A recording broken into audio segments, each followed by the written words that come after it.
यह कहानी है रामनगर गांव की, जहां ईमानदारी जमीन में दब गई थी और लालच खुले आसमान में उड़ता था।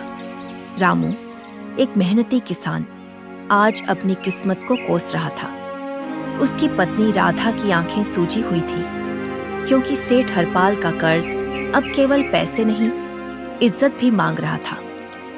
रामू, कब तक इस मिट्टी से बातें करोगे? यह अब तुम्हारी नहीं सुनती। कल मुनीम रघु क्या कहकर गया था, क्या तुम भूल गए? कैसे भूल जाऊं राधा? उसकी हर बात मेरे कान में आग लगा रही है। सेठ हरपाल ने कहा है, आज शाम तक पिछली 3 किस्तों का ब्याज दो या अपनी बेटी रूपा को हमारे महल में गिरवी रख दो। नहीं, मेरी रूपा को कोई हाथ नहीं लगाएगा। मैं तुम्हें जाने नहीं दूंगी रामू। यह कैसा इंसाफ है? मेहनत हमारी और राज सेठ हरपाल का। मेहनत तो मैंने खून पसीना एक करके की राधा, लेकिन सेठ ने पिछले साल की बारिश का सारा पानी अपने खेत की ओर मोड़ दिया। हमारे कुएं सूख गए, खेत पत्थर बन गया। वह आदमी नहीं, शैतान है, शैतान। तो अब क्या करेंगे? क्या हम उसे अपनी रूपा सौंप देंगे? इससे अच्छा है कि हम दोनों इस सूखे खेत में खुद को दफन कर दें। नहीं राधा, हिम्मत मत हारो। मैं शहर जाऊंगा, मजदूरी करूंगा। 2 दिन में वापस आऊंगा। तब तक तुम रूपा को घर से बाहर मत निकलने देना। रामू हताश होकर वहां से चलने को होता है कि तभी सड़क पर एक बूढ़ा साधु धीरे धीरे चलता हुआ उनके खेत के पास आता है। साधु के चेहरे पर एक अजीब सी शांति और तेज है। बेटा, कहाँ जा रहे हो? भागने से दुख खत्म नहीं होता। महाराज, मेरे पास भागने के सिवा कोई रास्ता नहीं है। मेरी ईमानदारी ने मुझे कुछ नहीं दिया, बस गरीबी दी है। अब मेरी बेटी की कीमत लगा दी है इस गरीबी ने। गलत कहते हो बेटा, ईमानदारी कभी हारती नहीं, बस सही समय का इंतजार करती है। तुम्हारी गरीबी की चीख आज उस लालची सेठ के महल तक पहुंचेगी। साधु अपने झोले से एक काला चमकीला बीज निकालते हैं। यह बीज दिखने में सामान्य नहीं था, जैसे किसी पुराने रत्न का टुकड़ा हो। ये कोई साधारण बीज नहीं, यह अमृत बीज है। ये ईमानदारी का वरदान है। इसे अपने खेत के सबसे पवित्र कोने में बो देना। इसे अपने कुएं के साधारण पानी से सींचना।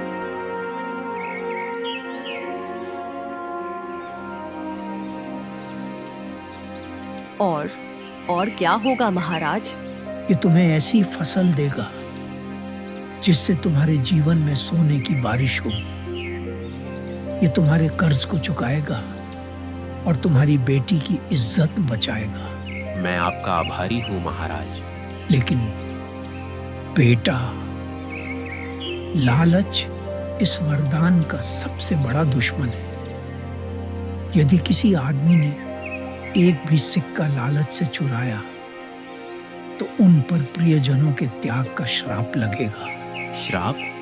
मुझे डर है महाराज।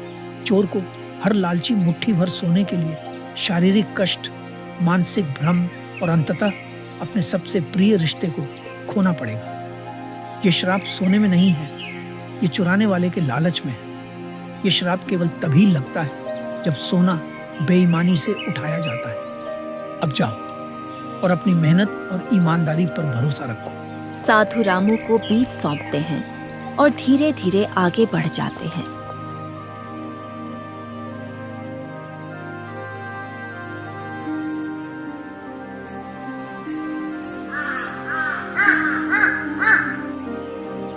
रामू और राधा ने बिना किसी देरी के आधी रात को उस अमृत बीज को खेत के उस कोने में बोया जहां उन्होंने सबसे ज्यादा पसीना बहाया था।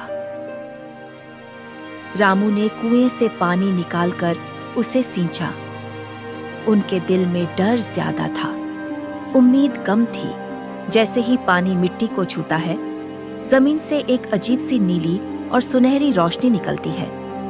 देखते ही देखते बीच से एक छोटा सा पौधा उगता है और उसकी पत्तियां चमकीले सोने के सिक्कों में बदल जाती हैं, जो टपक टपक कर जमीन पर गिरने लगते हैं। खेत का वह कोना जैसे रात में सूरज की तरह चमक रहा था। भगवान, यह सचमुच सोना है। हमारी रूपा बच गई रामू। हाँ राधा, पर याद रखो, बस जरूरत, हमें कल सेठ का कर्ज चुकाना है और किसी को पता नहीं चलना चाहिए। रामू और राधा डरते हुए केवल उतने ही सिक्के उठाते हैं जितना कर्ज और खाने के लिए जरूरी थे। वे सोने को मिट्टी से ढककर बाकी फसल को गुप्त रखते हैं। और ये सब होते हुए सेठ हरपाल का मुनीम रघु देख लेता है। सोने की फसल रामू के खेत में, और वह मूर्ख केवल इतनी सी दौलत उठा रहा है। अगर यह सारा सोना सेठ हरपाल को मिल जाए तो मेरी जिंदगी बन जाएगी। मैं सवेरे सवेरे ही सेठ को सब बताऊंगा।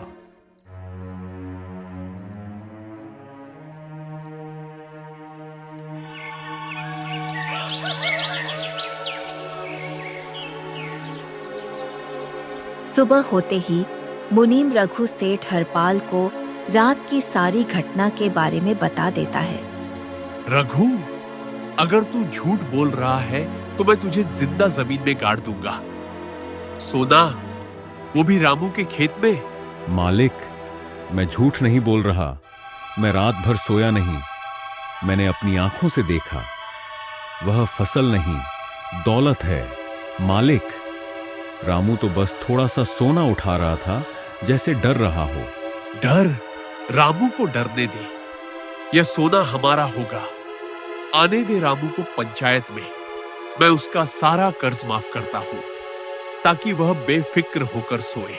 मालिक, पर चोरी क्यों? हम उसे खरीद क्यों नहीं लेते? खरीद लूं? हाँ, मैं किसी गरीब को दौलत का मालिक नहीं बनने दूंगा। यह चोरी नहीं, यह दौलत पर मेरा हक है। आज रात, रघु, हमें वह पौधा नहीं छूना है। हमें सारा सोना उठाना है। मालिक, इतना सारा सोना एक साथ उठाना मुझे डर है। तेरा डर मेरा नहीं, तेरी वफादारी ही तेरी कीमत है। अगर तूने रामू को बताया तो मैं तेरे परिवार को इस गांव से बेदखल कर दूंगा। जा, तैयारी कर। सेठ का लालच अब क्रूरता की सीमा को छू रहा था। रघु मजबूरी और लालच के बीच दबकर हामी भर देता है।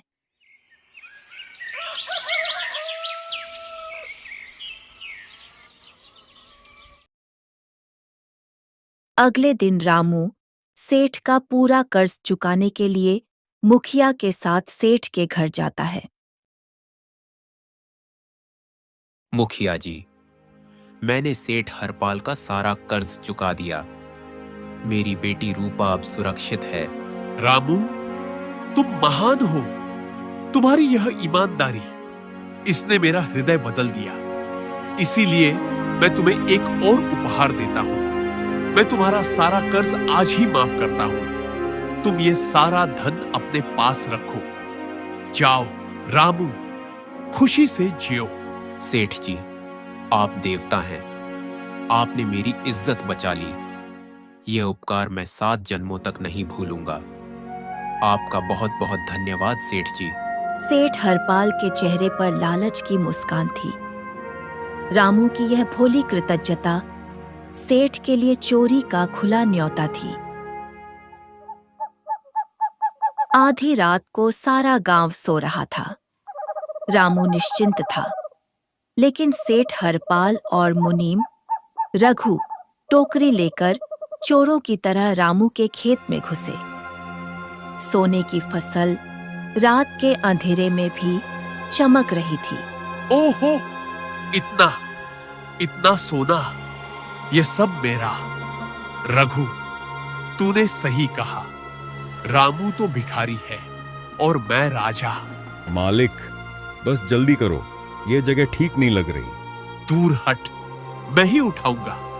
मैं इस दौलत को छूकर महसूस करूंगा। सेठ हरपाल लालच में आकर टोकरी पूरी भर देता है।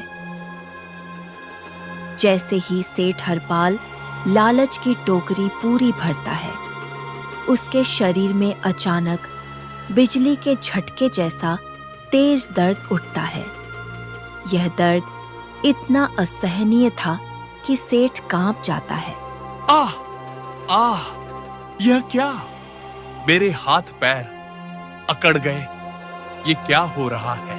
मालिक, ये सोने में आग है, मैंने कहा था। चुप! ये बस जमीन की ठंडक है। जल्दी कर। वे सारा सोना लेकर तेजी से महल की ओर भागते हैं।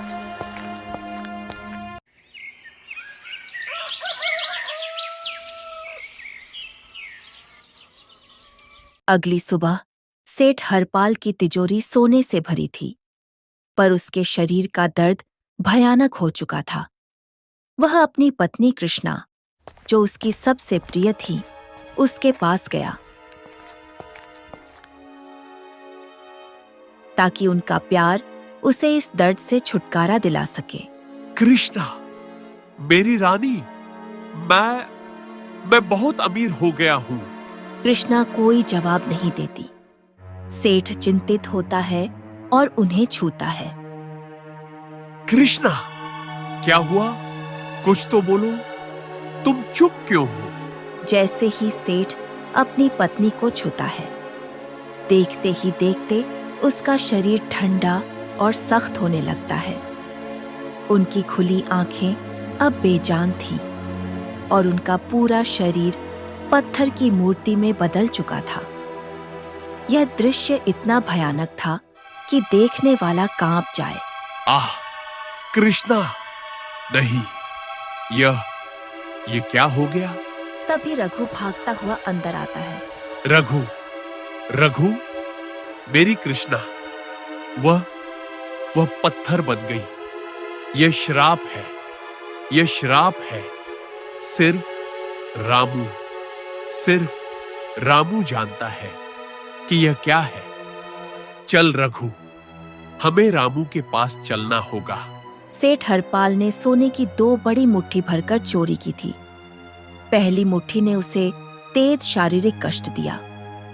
दूसरी मुट्ठी ने उससे उसका सबसे प्रिय रिश्ता छीन लिया। लालच ने उसे तोड़ दिया था। अब वह उस गरीब किसान के सामने झुकने को तैयार था, जिसका भाग्य उसने चुराया था। रामू और राधा अपने खेत में थे। उनके मन में कर्ज उतरने की शांति थी, लेकिन तभी सुबह की शांति भंग हो गई। सेठ हरपाल, जो कल तक इस गांव का राजा था, आज टूटे हुए बदहवास कपड़ों में उनके खेत की ओर आ रहा था। सेठ जी, आप इस हाल में? क्या हुआ आपको? सब ठीक तो है ना? रामू, मुझे बचा लो। मैं बर्बाद हो गया। मेरी कृष्णा। आपकी पत्नी को क्या हुआ सेठ जी? वह पत्थर बन गई। राधा, पत्थर। मेरे छूते ही मैंने पाप किया है रामू। मैंने तुम्हारे साथ धोखा किया। हमने रात में तुम्हारा सारा सोना चुरा लिया था। रामू और राधा स्तब्ध खड़े रह जाते हैं। रामू के चेहरे पर पहले विश्वासघात का गहरा दर्द आता है, फिर शांत क्रोध। आपने मेरा विश्वास तोड़ा सेठ जी। चोरी से आपको क्या मिला? सजा मिली।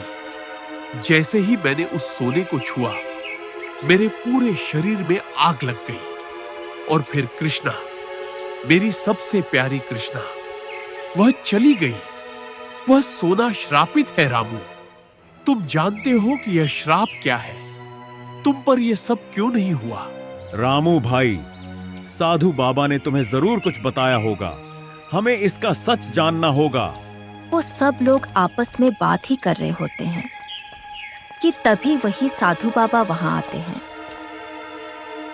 रामू, अब समय आ गया है कि इस लालच की बीमारी का सच सामने आए। महाराज, आप ही ने मुझे श्राप दिया है। माफ कर दीजिए, मेरी कृष्णा को वापस कर दीजिए। मूर्ख सेठ, मैंने तुम्हें कोई श्राप नहीं दिया। यह श्राप तो तुम्हारे अपने कर्मों का है। यह सोना श्रापित नहीं था।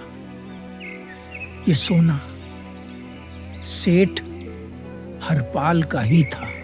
वे सभी साधु बाबा की बात सुनकर पूरी तरह चौंक जाते हैं। यह सोना वह था जो सेठ ने वर्षों तक गांव वालों को लूटकर, झूठे कागजात बनवाकर और सरकारी टैक्स चोरी करके कमाया था। उसने यह सारा काला धन अपनी सबसे बंजर जमीन के नीचे एक गुप्त गड्ढे में छिपा रखा था, यहीं रामू के खेत के पास। मैंने रामू को जो बीज दिया वह कोई जादू नहीं था। वह पौधा विज्ञान के अनुसार सबसे ज्यादा पोषण और धातु को खींचने वाला था। जब रामू ने उसे ईमानदारी से सींचा तो उस पौधे की जड़ों ने जमीन के नीचे दबे सोने के ढेर को खींचना शुरू कर दिया और सोना मिट्टी के साथ फसल बनकर ऊपर आ गया। तो यह सोना उनका पाप था महाराज। हाँ रामू, तुमने उसे ईमानदारी से छुआ, इसलिए तुम्हें मेहनत का फल मिला। और सेठ हरपाल ने जब उसे लालच और चोरी के इरादे से छुआ तो उसका अपराध बोध जाग उठा। तुम्हारी पत्नी कृष्णा श्राप से पत्थर नहीं बनी। सेठ वो पुरानी बीमारी से मरी है, लेकिन तुम्हारे चोरी के पाप और असीम लालच ने तुम्हारे दिमाग को यह विश्वास दिला दिया कि तुम्हें सजा मिल रही है। यह मानसिक भ्रम है सेठ। तुम्हारे अंदर का शैतान तुम्हें सजा दे रहा है। महाराज, यह सच है। मैं गवाह हूं। मेरे पास सेठ के सारे काले कारनामों का चिट्ठा है, सेठ के सारे झूठ। यह सोना गांव वालों का है। मैं अपनी सजा भुगतने को तैयार हूं, लेकिन अब मैं सेठ का साथ नहीं दूंगा। मुनीम रघु की गवाही ने सेठ के सारे पापों का पर्दाफाश कर दिया। गांव वालों ने तुरंत पुलिस को बुलाया और सेठ हरपाल को उसकी क्रूरता के साथ पुलिस के हवाले कर दिया।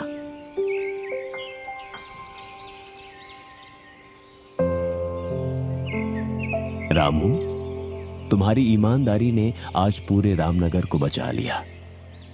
यह सारा सोना यह तुम्हारी वजह से बाहर आया। मुखिया जी, यह सोना हमारा नहीं है। यह उन लोगों का है जिन्हें सेठ ने लूटा है। हमें तो बस हमारी जमीन चाहिए। वत्स, यही सच्चा धन है। सेठ हरपाल को मुनीम की गवाही पर सख्त सजा मिली। उसका सारा काला धन, सोना सरकारी खजाने में गया और गांव के विकास में लगा। रामू और राधा को उनकी जमीन वापस मिली